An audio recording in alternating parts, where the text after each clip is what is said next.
Welcome to the World According to Christy podcast. This show will motivate you, inspire you, and give you tools to activate your goals and dreams, whether those dreams are entrepreneurial, corporate, or personal. This episode is sponsored by the Faith to Conquer Fear course, The Mind, How What You Think and Choose Impacts Your Life. Do you want to become more aware of your limiting thoughts and create a vision for what you want and the choices you must make to support it? If so, visit www.empoweredspeaker.com/faith to conquer fear courses to learn more about this powerful self-study course. Hello, this is Christy Demetrakis. I told you in my first episode when I kicked off the World According to Christy podcast that we were going to have a mixture of guests, some from my vintage Faith to Conquer Fear radio show and some new friends. In this episode, you're going to meet one of my old friends who will inspire you and give you valuable tools to move forward. Take a listen. Hello, everyone, and welcome to the Faith to Conquer Fear radio show hosted by me, Christy Demetrakis, the Empowered Speaker. I'm the president and founder of the Empowered Speaker, a faith-based global ministry that teaches people the power of dreams and the importance of faith in conquering the fears that limit us. I'm also the author of Faith to Conquer Fear, Inspiration to Achieve Your Dreams. You can find out more about my services and my book at www.empoweredspeaker.com. And for those of you who may be listening to the Faith to Conquer Fear radio show for the first time, here's what you can expect. This show will provide guests who will motivate you, inspire you, and give you tools to activate your goals and dreams, whether those dreams are entrepreneurial, corporate, or personal. Today, I have a special guest to help me do just that. His name is Scott Schmaren. And let me tell you a little bit about Scott. Neuroperformanceologist Scott Schmaren is a nationally known speaker, coach, and author. He has spent over 20 years learning powerful success technologies. He has used what he has learned and created to transform his life, losing 180 pounds and maintaining it while rediscovering his vitality. He has appeared on Oprah and is a regular guest on the Howard Stern Show. Oprah said, "If Scott can do it, I can do it, and so can you." Scott has also appeared on Fox News and Coast to Coast Radio. His techniques are being used to increase sales and business for weight management, overcoming obstacles, achieving goals, and many other great things. Athletes and sales professionals are using his systems to achieve consistent peak athletic and sales performance. Scott has also spoken for the women's organization, Dress for Success, at their leadership conference and their International Success Summit. He has also spoken for many companies, including Uniglobe, Bartlett and Orenda International. Scott is co-author of the book, Stepping Stones to Success, along with Jack Canfield, Deepak Chopra, and Dr. Denis Waitley. Scott's forthcoming book is entitled, Yes, Creating and Living the Life of Your Dreams. What an awesome bio, Scott. Welcome to the Faith to Conquer Fear radio show. Thank you. Thanks for having me. Oh, you're so welcome. You're so welcome. I always start my shows by asking my guests to tell us something that is not in your already awesome bio. Something that's not in my bio. I am a seeker of knowledge. I spend time every day reading and learning and finding out new things about how my mind works and how other people's minds work. And I like to also read inspiring stories of people that have overcome great obstacles and challenges in their life and have found great success. Awesome. Well, that makes sense, considering your background and what you talk to people about. Obviously, the biggest thing I read, there's a lot of big things in here. You've been on the Oprah show, an aspiration of mine. You've done, you're on the Howard Stern Show. You've done a lot of great things and met a lot of great people. But I'm sure the thing that resonated with people most quickly was the losing of 180 pounds. Mm-hmm. Tell us the story about the 180 pounds. The story, I'm a giant. I'm 5'6". Sometimes I fib and I say I'm 5'7", but I'm not real tall. And my whole life, I was always the fat kid. And when I say the fat kid, I was really the fat kid. People made fun of me. They teased me. I was bullied, and I started withdrawing from the world. And when I withdrew from the world, I spent my life in front of the TV and the refrigerator, eating to get rid of that pain I was feeling, the loneliness I was feeling, and the food became a substitution for love, and then my social skills were being developed by bad TV shows from the 1960s and 1970s. And, I can remember times when I was a kid, like I don't know if you remember this, but I don't know if they still do it now in the grade schools. In gym class every year, they used to do the President's Program on Physical Fitness. Mm-hmm. And I remember I always hated that week. There'd be all kinds of things like push-ups and sit-ups and pull-ups, lots of ups. None of them I did really well, but the thing I hated most is that I knew on one of the days they were going to weigh us in. And I had a gym teacher who probably didn't realize it was particularly sadistic, who thought it was much more efficient to weigh us from the lightest to the heaviest kid. And I remember it being the same way every year. It'd be the end of the gym class and the day they weighed us in, and all the kids that had been weighed in were on the one side of the gym, and I was sitting on the other side of the gym by myself. And the call would come out, and he'd say, okay, Schmaren and anybody else who's left. And it would just be me. And everybody would yell and cheer like it was a big event and a big honor, and I'd put on that big fake smile on my face saying, hey, this is great. When inside, I just wanted to go hide someplace, and they'd weigh me in. And I spent a lot of my childhood that way. And, I always had this little voice in my head saying, Scott, you really need to help people. You need to make a difference in this world. This is who you are and what you are. And as I started getting older, that voice started fading away. And I got older, I got bigger. I would have periods where I would lose weight, put it back on, lose weight, put it back on. And I remember being in my 20s and going to a New Year's Eve party, and there was approximately 50 people there. And I remember sitting down in a wooden rocking chair, and in front of this group of people, the chair broke.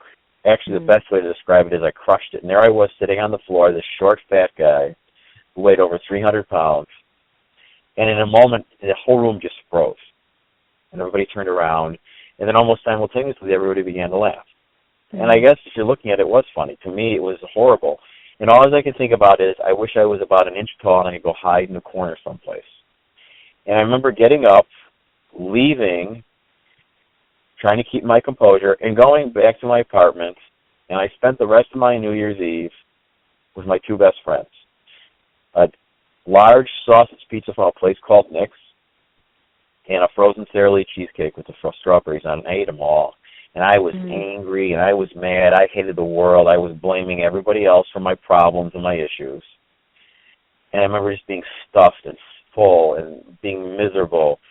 And it continued on in my life, and finally it got to the point where that voice in my mind grew silent, and I gave up. I quit on myself. I lost my desire to function and live in this world. And at one point it got so bad that I remember taking a bottle of sleeping pills and a bottle of painkillers and putting them in a paper cup. And I walked into my bathroom, put the cup on the sink, and I looked in the mirror, and I didn't see anything looking back at me. And I took all the pills, took them all. And then I remember sitting down in that chair. I had this chair that I sat in. I watched TV in. I hid from the world in. I did lots of things in that chair. It kept me from living a real life. And I sat in that chair, and I waited to die.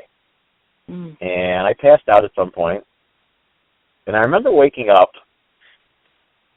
It was a long time. It was daylight. I remember daylight coming through the window of my living room. And I had this most serene, peaceful feeling. I really can't even describe it in words. And to be honest with you, I thought I was dead. It was that peaceful. And then I looked around and I realized that I was alive. I should have been dead. I took enough medication to kill myself. Right. And I was alive, and then I realized that I was here for a reason. I was here for a reason. And in that moment, I remember the tears coming down my eyes, on my cheeks, and I was happy and joyous, and I was sad. I was sad at what I had done to myself, but then I realized I was happy because I was given a second opportunity to change my life, and that I must be here for a reason. So what did I do? I got up out of the chair. I got out of the chair, and I made a decision that I would change. And I remember setting my first goal. My first goal was just to simply be able to go into public and not be noticed as a fat guy. I was 5'6". I weighed 360 pounds. I had a 56-inch waist. I was almost as big around as I was tall. I was gigantic. And then I accomplished that, and I wanted more. As my mind started to expand and grow, and my beliefs changed, I wanted to recapture my youth and my vitality. I wanted to do things that I had never done before. I wanted to experience things that I had either avoided or I physically couldn't do. And I started to live. And as I would shrink more and more, people would start asking me, well, what are you doing? Can you help me? And that little voice in my head that had disappeared, that had been there since I was a little kid, saying, you know, you need to help people, you need to make a difference in this world, it came back, and it came back screaming and yelling at me, saying, hey, you need to go start doing this. And then I started on this quest, helping people every day discover how amazing they are, how truly incredible they are, and help them overcome their challenges. It wasn't just for weight. I was helping people with many other things, whether it was just improving their performance at work or helping them overcome things from their past that have gotten in the way of them experiencing joy and happiness in their life. And it's the quest that's brought me where I am today. Wow. That's an amazing story. And how long ago was that, from the time of that share till now?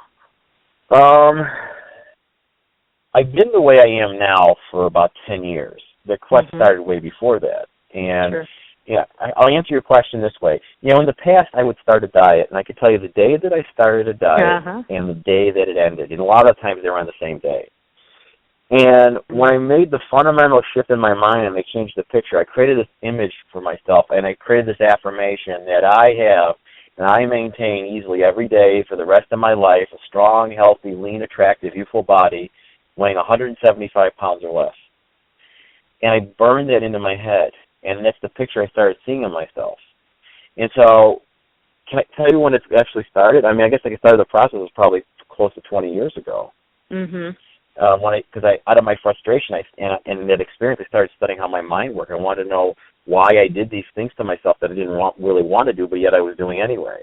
And so I created this image that I weighed 175 pounds or less, but I was in great physical shape. And I burned it so much into my mind. Where am I today? My weight fluctuates between 171 and 174 pounds. I'm 53 years old. I'm in incredible physical condition. I have a 32-inch waist, and I'm living the life that I want to live. And I'm experiencing and exploring the things in my life that I want to, the adventures and the excitement. So I answer that as once you make the shift in your mind, then the path changes. And it's still an evolution. I'm still evolving. I'm still changing every day. Yeah, you said something. Well, you said a lot of things here, and I'm going to pick out just the one thing. You said once you made the decision in your mind, and as I think, and we'll just take weight loss, because most people at some point in their life have an issue with that. There's very few people I can think of who want to gain weight, although I've seen a few. So we usually have that's just one thing that most people can grasp, and so we'll talk about that for just a moment. But you know, your situation was pretty extreme. I mean, there's a lot of people who are overweight, but that 180 pounds, that's extreme results, and that's extreme in the size that you were, based on your height before that. So a lot of people are not in that place. A lot of people may not have gotten to that depth of, I'm going to kill myself because my life is so, in my mind, my life is so bad, I'm just not worth it. It's easier for me to not be here. So for people who aren't at that extreme yet, that near-death experience where you really should have died, but I'll say God kept you here. You didn't say it, but I'll say it. God kept you here. I'll say it. Absolutely. But that's what saved you. Because to your point, by all practical purposes, you should have been dead. So correct. To know that, have that truly physical, tangible realization that I have a purpose, I have a calling. How do you get people without them having to go through that such an extreme experience, because this is what you do, how do you get them to that same place of a mindset shift? I think it's a great question. Well, here's the issue. I mean, and like myself and a lot of other people that have struggled with their weight, maybe not to the extreme that I did, but they go through cycles. They can't stand the way they are. They go on some crazy diet. They lose some weight, and then they usually put on more weight than when they start. And that's a cycle for almost 98% of the people that lose weight, they put it back on. And here's what I'll say to you.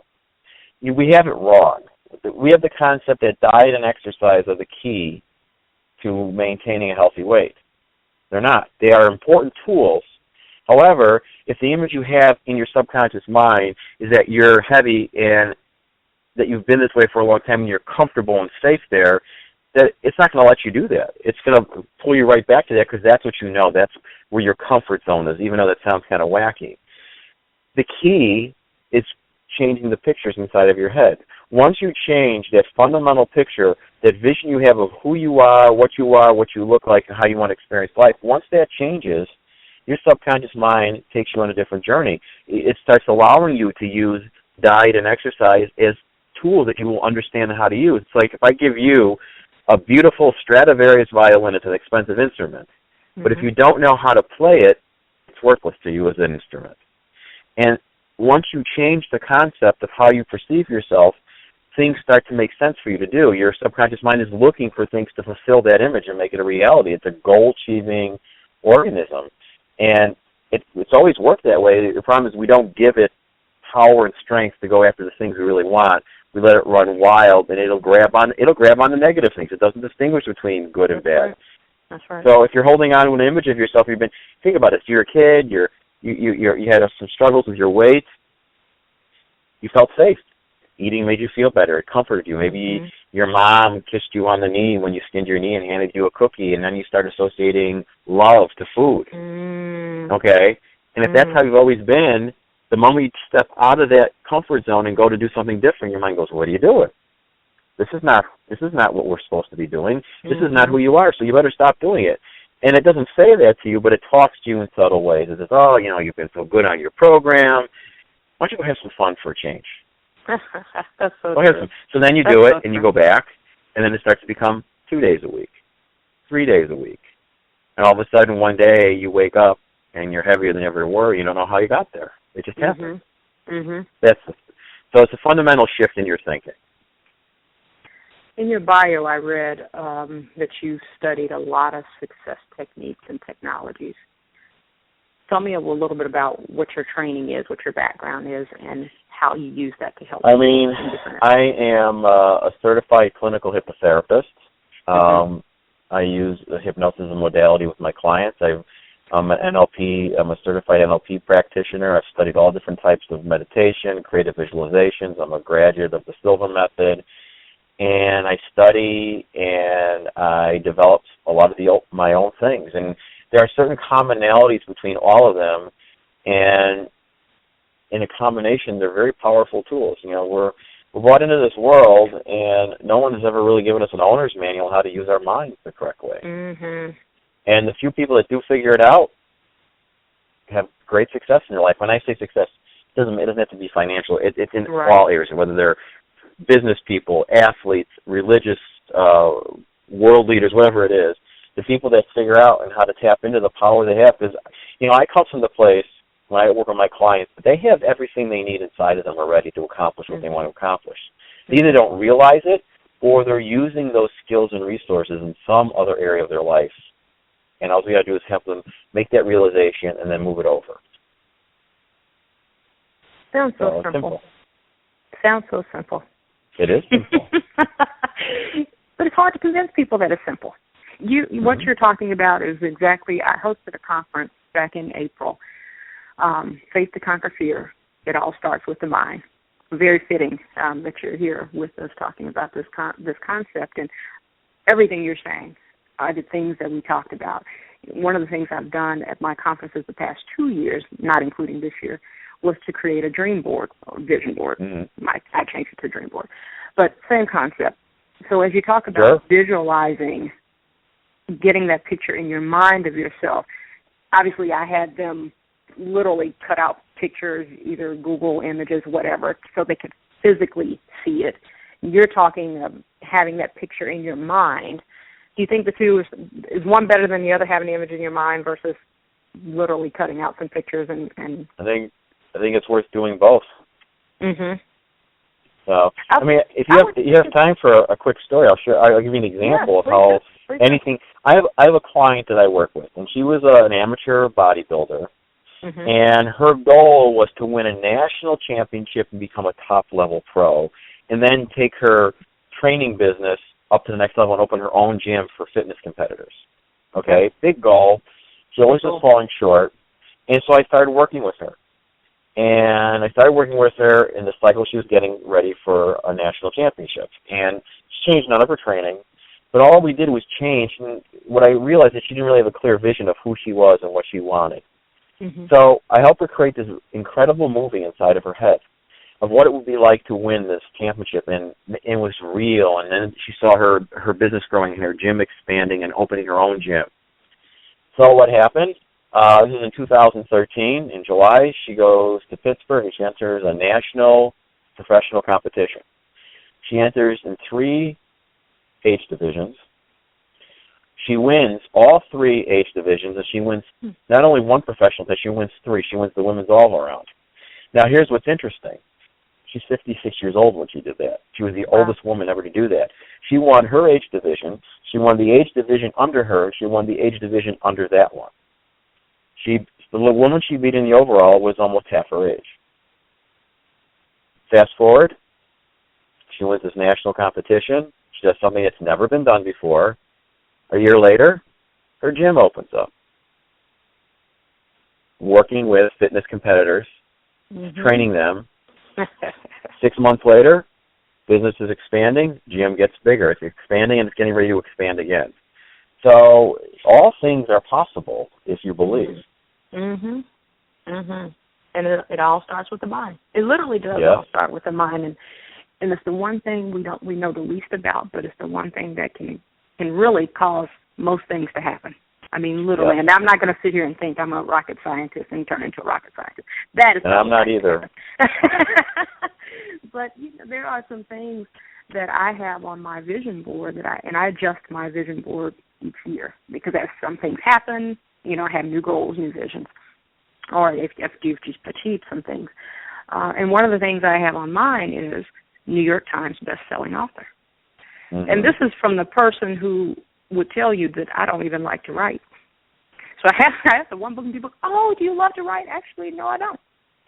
So it's a little bit strange that, but what I realize is that I have things to share, as most people do. That I have things inside me that are a gift to people and people who need it.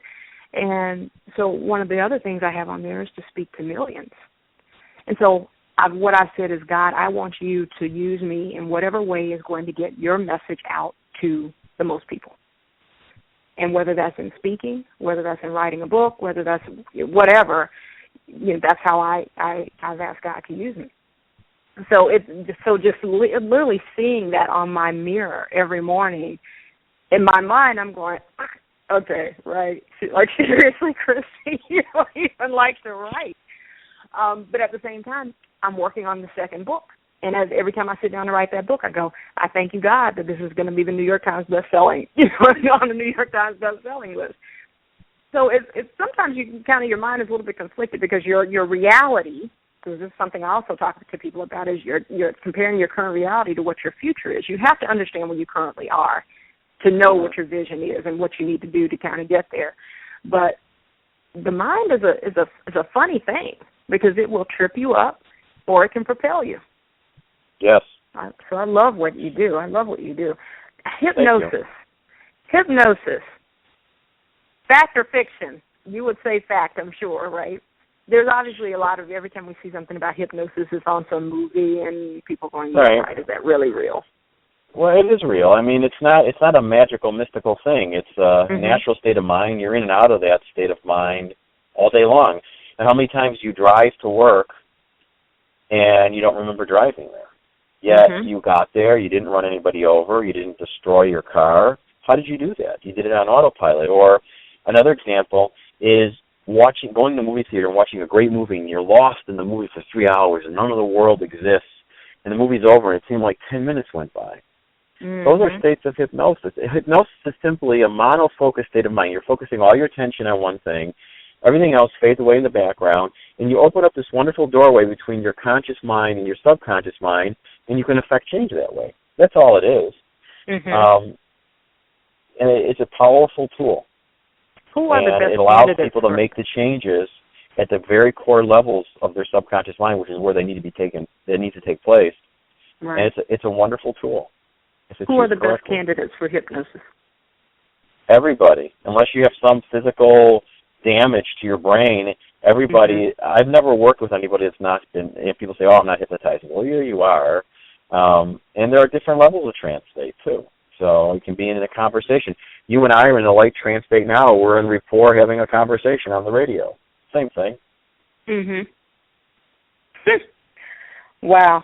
Well, you are fascinating. You are fascinating. Thank you. I love your background. I love what you've done. I love your story, because it is a story of not just hope. I mean, it's encouraging, because again, whether it's weight, whether it's whatever it is, I can't sell enough on my job. My business is not growing as fast as it should. Everything that we do really is about the mind and getting our mind in the right mindset to be successful. So I love what you do. Let's take a few minutes right here at the end, and you can share with people, who's your typical client, how can they reach you. I mentioned a couple of books, one that you have out already, that you co-authored, and one that you have coming out. It may be out by now. But let people know how to contact you and what next steps look like. Okay. Well, I have a one-on-one coaching program. I work with people, and anybody who's looking to change. My client base is vast, from I've had children to senior citizens, and not just weight loss, business, school. In fact, when I get off the phone with you now, I am going to have a session with a girl who is in college who is working that she needs to do really well on a test, and she has some test anxiety. So we're going to work on her changing her association to testing. People can reach me at my website, which is ultimatevisionarymind.com. You can also email me at scott@ultimatevisionarymind.com. Or if you want to call me, you can call me at 847-331-5848. Awesome. And then if people want to purchase your books, they can do that on your website? They can contact me to purchase the book. And and I can, and if they're interested in coaching programs, I can go over my coaching programs with them. Awesome. Is your second book out, The Yes, Creating and Living the Life of Your Dreams, or is that still in the works? It is not out yet. Okay. Very good. Very good. Well, Scott, best of luck to you. Again, thank you so much for being a guest on the Faith to Conquer Fear radio show. And you can come back anytime. So anytime you have something new that you want to share, just let me know. I'd love to have you back on again. Thank you. Thank you for having me. I appreciate it. Do you like free resources? Tools that will help you accomplish stuff? I like great resources, and I have great resources for you to download for free at www.empoweredspeaker.com/free resources. You can access video series, declaration journals, free chapters of my books, and more. Visit empoweredspeaker.com today. Thank you for listening to the World According to Christy podcast. Remember to subscribe to ensure you receive updates on upcoming shows, and check out free resources to help you achieve your dreams at empoweredspeaker.com.